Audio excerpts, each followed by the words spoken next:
কোরআন ছাড়া জীবন যেভাবেই চালান দুনিয়াতে আপনি লাভবান হতে পারবেন, কিন্তু আখিরাতের জীবন বরবাদ হয়ে যাবে।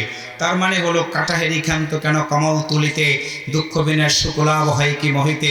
ছোট্ট জীবন আমার একদিন শেষ হয়ে যাবে। আজকে কষ্ট করে বসে আছেন, আমরা জান্নাতে যেতে চাই, আল্লাহর জান্নাতে।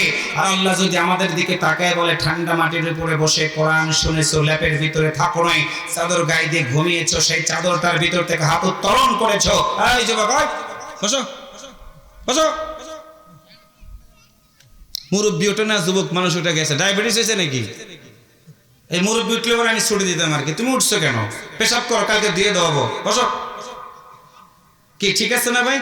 মুরব্বীদের ডায়াবেটিস হতে পারে, মুরব্বীরা বসে আছে একদম জড়ো সড়ো হয়ে, তাদের সমস্যা নেই। তোমার পেশাবের চাপ উঠে গেছে আধা ঘন্টার। আল্লাহু আকবার জোরে বলেন, মারহাবা জোরে বলেন, হয় না আরেকটু জোরে বলেন মারহাবা।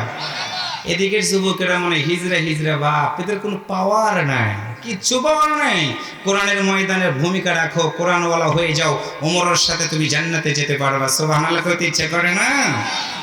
আল্লাহর বান্দারা লম্বা করব না, আপনাদের কষ্ট হচ্ছে। দিনী ভাইরা কষ্ট দিব না।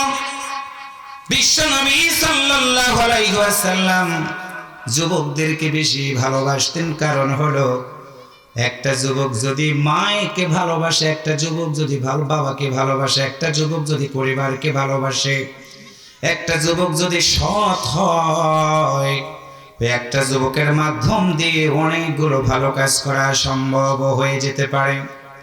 মুরব্বীদের বয়স হয়ে গেছে, রিক্সা চালাইতে পারবে না, ধান লাগাইতে পারবে না।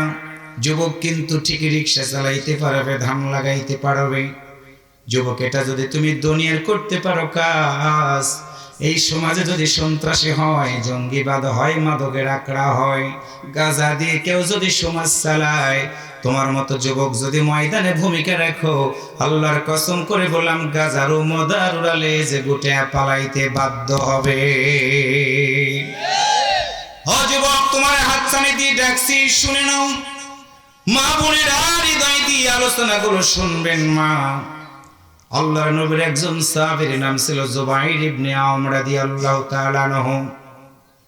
জুবাইর রাদিয়াল্লাহু তাআলা আনহু যুবক মানুষ, আল্লাহর নবীর কাছে কালেমা পড়ে মুসলমান হয়ে গেল। বন্ধুরা দূর দূর করে তাড়িয়ে দিল।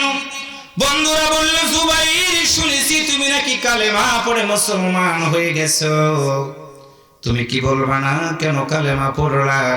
জুবাইর রাদিয়াল্লাহু তাআলা আনহু যুবকদেরকে ডাক দিয়ে বলেছিলেন, শুনে রাখো, আল্লাহর নবী বলেছেন কালেমা পড়ে যারা দুনিয়া থেকে বিদায় হয়ে যাবে, আল্লাহর জান্নাতের মেহমান তারা হয়ে যাবে।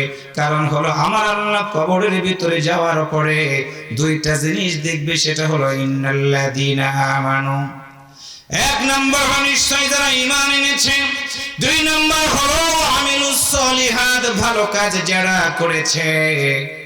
আল্লাহ বলবেন লাহুম জান্নাত, তাদের জান্নাত দিয়ে দিব। কোন জান্নাত? তাজরি মিন তাহতিহাল আনহার, যেই জান্নাতের তলদেশ দিয়ে ঝর্ণা দ্বারা প্রবাহিত হতে থাকবে। বন্ধুরে, তোমারে জানাই দিলাম, আমি জুবাইর আল্লাহর নবীর সাথে জান্নাতে যাওয়ার জন্য কালেমা পড়ে মুসলমান হয়ে গেছে। এইটা কি আমার অপরাধ হয়ে গেছে? কোরআন বিরোধী লোকেরা বলে, হ্যাঁ জুবাইর, বাপদাদার ধর্মে সুনকালি লাগাইয়া কেন তুমি কালেমা পড়েছো, তুমি কি বলবা না? জুবাইর বলে, হ্যাঁ বুঝলাম বন্ধুরা, তোমরা আমাকে দূর দূর করে তাড়িয়ে দিলাম, মানলাম, কিন্তু এবার একটু আমি আমার গর্ভধারিণী মায়ের কাছে গিয়ে বলবো আমার ইসলাম ধর্ম গ্রহণ করার কথা। যুবকেরা বলে, বাড়িতে যাও, দেখবা আমরা বন্ধুরা তোমাকে মানলাম না, তোমার মাও মানবে না, মানবে না। আল্লাহর বান্দার সন্তানকে কেউ যদি জোরে কথা বলে, কেউ যদি আঘাত করে, দেখবেন বাবার মনটা যদি শক্ত থাকে রে ভাই, মা কিন্তু সন্তানের চোখে পানি দেখতে পারে না, সন্তানের কষ্ট হলে মা সইতে পারে না। জুবাইর রাদিয়াল্লাহু তাআলা আনহু ইসলাম গ্রহণ করার কারণে বাড়িতে গিয়ে যখন ডাক দিয়ে বলল, মা ঘরের দরজাটা খুলে দাও, যুবক মানুষ মাকে মা বলে ডাক দিয়ে দিলেন।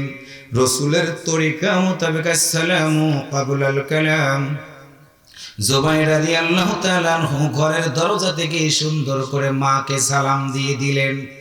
আজকের যুবকেরা মাকে সালাম দেয় না, আজকের যুবকেরা বন্ধুরে সালাম দেয় না, আজকে যুবকেরা বড়দেরকে শ্রদ্ধা অনেক যুবক করে না। কাঁচা রাস্তা দিয়ে যদি মুরব্বীরা হেঁটে যায়, অনেক যুবক আছে চোখের চশমা কপালের উপরে লাগায়া মোটরসাইকেলের পিকআপটা এত জোরে মারে, ধুলাগুলো উড়ে এসে বৃদ্ধ মুরব্বীর দুইটা চোখের ভিতরে চলে যায়। এমন খাটাস যুবক আছে না নাই? আল্লাহর বান্দারা যুবক আবার পিছন দিকে তাকায়, দেখে মুরব্বীর চোখ ডলে কিনা। মুরব্বী চোখ ডলে ডলে চোখের পানিগুলো বের করে, যুবক হাসে। আল্লাহর হস্তে পায়ে ধরে বলে গেলাম, যুবক রাস্তা দিয়ে হেঁটে যাবা, মুরব্বীদের যদি দেখো, তোমার যদি দ্রুত যাওয়া লাগে, মুরব্বীদের কাছে গিয়ে একটু সুন্দর করে সালাম